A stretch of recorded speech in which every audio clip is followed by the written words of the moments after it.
Principles of Bioproduct Separation, Module 4, Cell Disruption, Segment 3. With me again, Yusuf from Institut Teknologi Bandung. Previously, we have discussed about cell membrane and chemical methods. In this segment, we will discuss about mechanical methods to disrupt cells. Mechanical methods can be divided into two groups: methods for small scale and methods for large scale.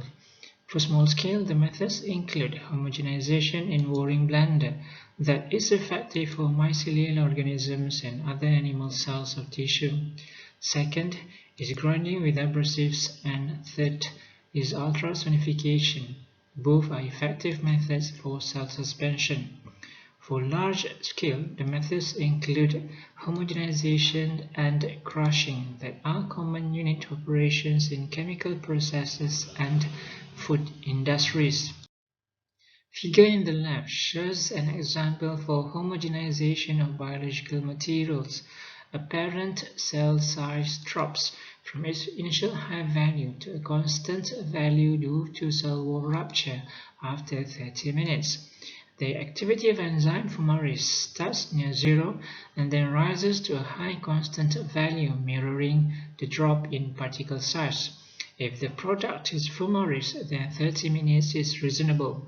However, that is not the case if the product of interest is alcohol dehydrogenase. The activity starts at near zero and rises quickly, but reaches a maximum around 5 minutes and drop precipitously.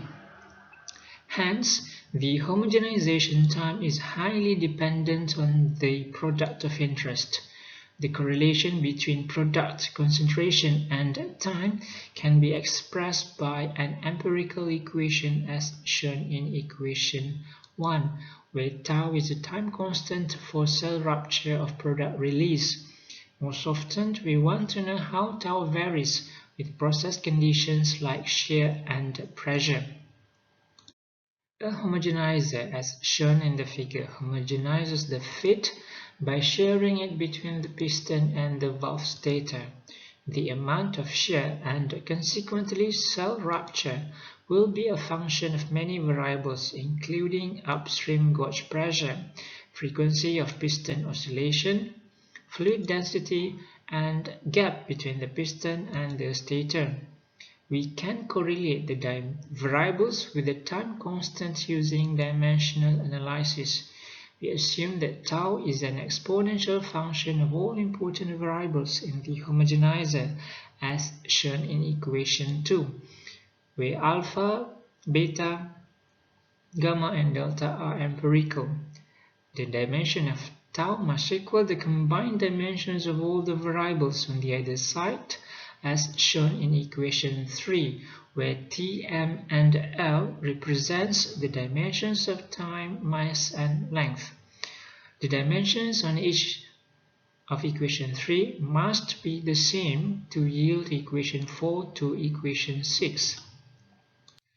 We can solve for the three of the exponents in terms of the fourth, the key exponent. For example, if we choose alpha as the key, we obtain equation 7 to equation 10. Inserting these equation 7 to 10 into equation 2 results equation 11 and equation 12. It is important to highlight that both sides of equation 12 are dimensionless numbers. Common dimensionless groups are shown in the table, which includes Reynolds number, Grashof number, friction factor, Schmidt number, Sherwood number, and Thiele modulus. In the next segment, we will discuss several examples and exercises.